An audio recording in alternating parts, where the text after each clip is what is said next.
Om Swastiastu pemirsa Bali TV dimanapun Anda berada, kembali saya Nyoman Winata, Redaktur Pelaksana Harian Bali Pos.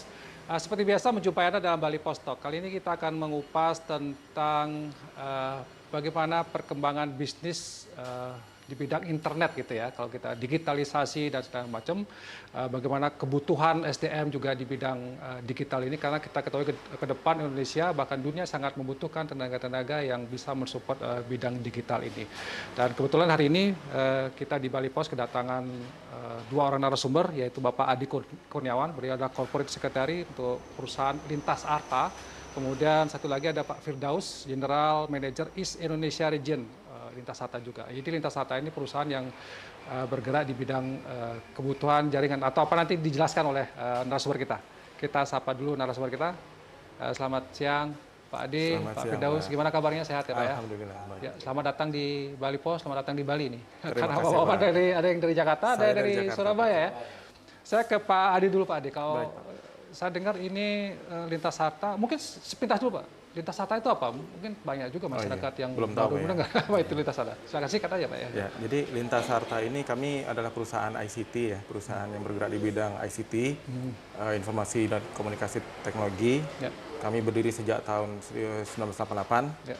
dan saat ini Lintas Arta menjalankan bisnis jaringan, internet, data center, cloud computing, dan kali ini kami juga masuk ke bisnis aplikasi. Bisnis Jadi aplikasi memang ya. pelanggan kami itu adalah perusahaan korporasi ya. Jadi mulai dari perbankan, resources, government, kemudian edukasi dan industri-industri lainnya.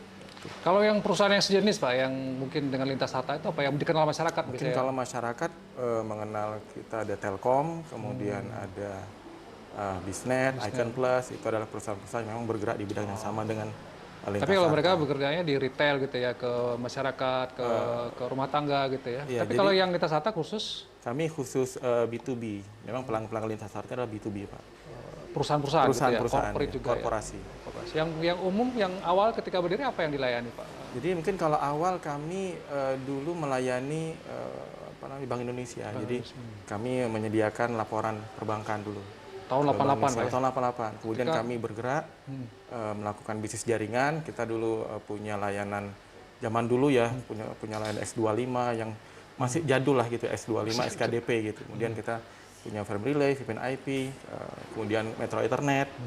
Kemudian tahun 2000 pertengahannya, sekitar 2003-2004 kami mulai masuk ke bisnis IT service IT service. dengan mengembangkan data center, kemudian juga beralih ke cloud computing. Jadi kami sudah cukup lama mengembangkan layanan cloud computing, mungkin sekitar 10 tahun yang lalu gitu ya. 10 tahun yang lalu sudah mulai ya. Sudah cukup lama gitu, dan memang untuk layanan cloud computing ini baru tahun kemarin kami rebranding dengan nama Cloudeka. Cloudeka. Jadi cloud untuk dan dari Indonesia, cloud anak negeri lah gitu Cloud Pak, ya. anak negeri Pak. Tapi saya dengar juga Lintas Arta punya CSR yang tidak hanya mengembangkan jaringan, tapi juga mengembangkan, menyiapkan Oh, iya, ya iya. tenaga kerja di bidang digital Iya, ini. digital, Gimana ya? Mungkin digital, ya. bisa cerita Pak tentang CSR Ya, ini. jadi mungkin kalau kita bicara mengenai CSR Lintas Arta ya, jadi sejak 2018 kami fokus untuk mendukung program pemerintah sebenarnya. Jadi dulu itu zaman Pak Jokowi punya meluncurkan program 1000 startup digital. Dan itu kami Lintas Arta ikut berkontribusi lah di sana ya. Kita memberikan kita mengadakan program CSR dengan nama Accelerate. Jadi kita di program itu bekerja sama dengan kampus-kampus. Kita bekerja sama dengan 3 kampus, ada ITB, ITS, dan UGM, di mana kita mendorong mahasiswa-mahasiswa di sana untuk mereka membangun startup, mendirikan startup. Kita berikan pelatihannya, kita berikan modal kerja, kita berikan pelatihan sampai mereka menghasilkan produk. Dan begitu produk mereka jadi, itu kita bantu untuk marketingkan, kita bantu jualkan ke pelanggan-pelanggan Lintas Arta gitu. Oh iya. Jadi alhamdulillah sudah cukup banyak ya startup binaan Lintas Arta yang memang bisa masuk ke pasar bersama-sama dengan Lintas Arta. Jadi pelatihan pemberian modal juga dari 2018 Sejak sampai 2018 sekarang sampai juga. kita menjalankan program itu selama 3 periode. Kemudian dari sana kita melihat ya ada beberapa masalah yang dihadapi oleh startup ini gitu. Jadi pada saat mereka sudah mengembangkan produk, mereka kita ajak masuk ke pasar, bertemu pelanggan-pelanggan lintas harta. Di sana mereka baru melihat ternyata cukup banyak pekerjaan yang memang perlu mereka lakukan, kustomisasi yang perlu dilakukan gitu ya. Karena mereka punya produk yang mereka siap jual, begitu mereka bertemu pelanggan, pelanggan ada permintaan tambahan, harus ada ini itu. Nah, akhirnya mereka merasa agak kesulitan karena mereka di sini kekurangan tenaga programmernya. Gitu. Nah, kemudian dari situ kita melihat ini ternyata mereka cukup suffer nih dengan kekurangan dari sumber daya programmer yang handal. Nah, dari sana kita mulai berpikir ini kenapa nggak kita masuk ke sana ya, sekalian kita mendukung program pemerintah juga, Pak Jokowi dengan program peningkatan literasi digital nasional gitu ya, untuk menghasilkan talenta-talenta digital yang memang handal di Indonesia gitu. Nah, kemudian sejak 2020 kebetulan pas awal-awal pandemi ya kami launching program namanya Lintas Harta Digischool. Ini program pemberian beasiswa untuk pemrograman bagi masyarakat. Dan memang awal tahun waktu program pertama kita tahun 2020 itu kita fokus pada SMK. Karena memang di situ kita melihat ini SMK perlu kita bantu. Cukup banyak lulusan SMK yang memang tidak terserap pasar. Gitu ya. Sehingga mungkin kita merasa perlu bantu dengan memberikan pelatihan yang dapat meningkatkan kompetensi mereka juga gitu ya. Alhamdulillah program itu berjalan tahun pertama, kemudian tahun kedua kita lakukan kembali tahun 2021 yang lalu. Nah, di sana kita melihat ini pandemi kan sudah berlangsung setahun nih. Udah cukup banyak masyarakat yang terdampak. Nah, di situ kita melihat ini fokus kita mungkin kita perlu alihkan. Yang tadi kita fokus ke SMK, kita beralih ke masyarakat yang terdampak pandemi. Jadi bisa siapa saja ya? Siapa saja, sepanjang mereka terdampak pandemi. Tidak mesti SMK, mereka bisa sudah tamat SMK juga bisa ikut gitu. Bisa, betul. Dan itu dilaksanakan di Bali juga ya? Jadi program ini kita lakukan nasional, Pak. Nasional sejak ya? 2020 memang sifatnya nasional. Gitu. Di Bali sedang dilaksanakan atau kapan dilaksanakan? Jadi waktu dulu itu kita programnya kita lakukan secara daring, Pak, secara daring ya. Daring ya. Online. Jadi memang kita melakukan. Jadi sempat kita melakukan roadshow seperti ke beberapa kota awal-awal waktu tahun 2020 ya. Kita sempat ke Bandung. Karena belum pandemi. Ke Medan itu waktu saya ke Medan itu baru awal pandemi. Bulan Maret 2020. Ya, baru. Itu kita masih deg-degan juga. Ini kita mau teruskan nggak nih program roadshow kita nih. Gitu. Akhirnya karena pandemi mulai ini, akhirnya kita berinisiatif. Kegiatan kita ubah jadi online. Dan itu berlangsung sampai 2021 masih online, Pak. 2021. Nah, kemudian tahun ini kita melihat mungkin kondisi alhamdulillah lebih baik gitu ya. Sehingga kita lakukan kembali kegiatan secara offline. Kita roadshow ke beberapa kota. Kemarin kita launching untuk program tahun 2022 ini ke Surabaya. Kemudian kita ke Semarang. Kemarin hari Selasa lalu kita ke Balikpapan. Dan hari ini insya Allah kita akan ke Bali. Tanggal 20 Oktober ya? Tanggal 20 Oktober hari ini kita akan ke Bali.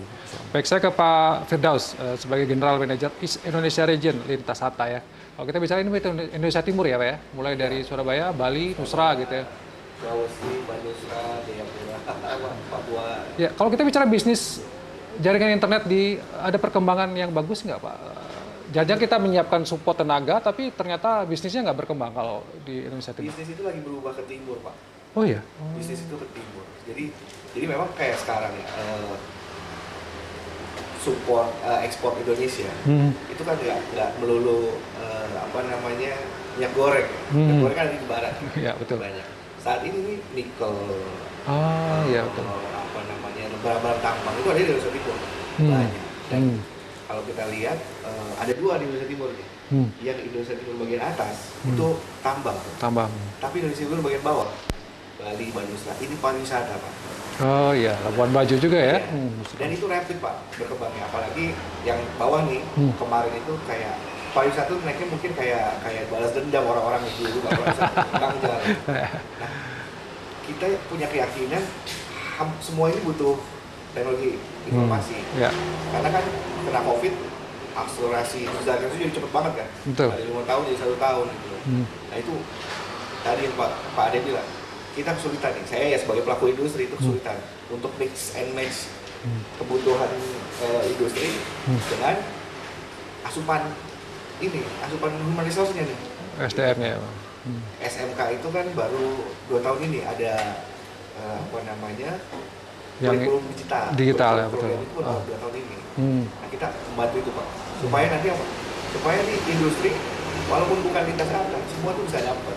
Contohnya kemarin di Kupang, BPD itu udah bilang, ini kalau yang lulusan bagus-bagus, tolong ya di saya dulu. Gitu. Lulusan bagus-bagus dari pelatihan yang Pelatihan, dilaksanakan oleh Lintas pelatihan Sarta ya, pelatihan. yang CSR itu ya. CSR itu. Langsung Udah di-ijon bahasanya. Pak, bahasanya di-ijon. Jadi, Ditampung. Udah siap nampung gitu ya. karena gapnya jauh banget Pak. Yang kita ngeri kan gapnya itu nanti kalau misalnya kita lihat bisa penuhi oleh tenaga kerja dari Indonesia sendiri, Ya. kan bisa ngambil dari ini. Ya. Oke, Pak, kalau kita bicara kebutuhannya berapa Pak sebenarnya kalau menurut kita data lihat yang ada? sampai 20 tahun ke depan itu butuh hampir 10 juta. 10 juta tenaga bidang IT ya. Untuk akselerasinya dari mulai tahun ini sampai 10 tahun ke depan itu rata-rata 600.000 setahun dibutuhkan oleh industri. 600.000 Jadi, orang. Perkembangan growth Indonesia yang 5-6% itu bagus, hampir paling bawah seluruh dunia dibanding itu segitu. Nah kita baru berapa yang bisa kita Ya baru disediakan ya. Iya. Kalau sebagai contoh di Malang itu kota pendidikan. Kota pendidikan kira-kira ada 50.000 mahasiswa di sana. Yang IT berapa Pak? Ya. Ya nggak akan bisa mencukupi. Ya, betul. Nah, jadi ya itu yang sebagai pelaku industri ngerasa itu. Dan lagi rapid nih, di Indonesia Timur rapid nih. Perkembangannya gila-gila. Dulu siapa yang tahu di Morowali itu bisa jadi kayak kota berkembang, ada STM komputer juga, ada segala macam gitu ya. Siapa yang tahu? Dulu sekedar apa namanya hutan gitu kan. Ya. Jadi memang kebutuhan tenaga itu sangat luar biasa ya. Sementara ketersediaannya masih minim ya. Nah disitulah kemudian Lintas Sarta mengambil peran Pak ya untuk melatih. Nah kalau kita bicara di Bali Pak, minatnya dan segala macam gimana Pak Adim? Ya, jadi untuk acara yang insya Allah akan kami lakukan malam ini tanggal 20 di Bali ini, memang kami awalnya menargetkan hanya 80 orang peserta. Tapi yang kami lihat antusiasme dari masyarakat Bali ini, terutama mungkin talenta-talenta muda Bali ya, memang sangat tinggi gitu. Jadi kita alhamdulillah waiting list yang berminat untuk hadir itu sampai di atas 200-an. Jadi alhamdulillah kami lihat mungkin Bali ini memang apa ya, memang harapan kami bisa jadi salah satu tonggak untuk mendukung program literasi nasional juga gitu ya. Karena masyarakatnya juga sangat antusias gitu kami melihat. Dan ini program akan bergulir terus ya Pak ya? Insya Allah akan bergulir terus. Setahun sekali atau? Setahun sekali. Setahun sekali. Karena setiap program itu kami lakukan sekitar 6 bulan Pak waktunya. Oh 6 bulan ya? 6 bulan. Lama ya? Oh bukan 1-2 hari gitu enggak ya? Enggak Pak, 6 bulan. Jadi mungkin hari ini kami akan pendaftaran ditutup Pak. Kemudian setelah itu kita akan lakukan selama 6 bulan programnya. Di launching hari ini gitu misalnya, nanti itu bergulir terus ya? Bergulir terus Pak. Industri perlu sertifikasi Pak. Beliau mengeluarkan sertifikasi. Oh sertifikasi juga ya? Jadi yang program ini kita bekerja sama dengan partner kami, namanya Decoding ya. Mereka adalah satu-satunya Google Authorized Training Partner di Indonesia. Oh ya mereka mengeluarkan sertifikat itu. Jadi tenaga yang dilatih Google, nanti Pak. memang tersertifikasi artinya? Sertifikasi dari Google Pak. Oke, baik.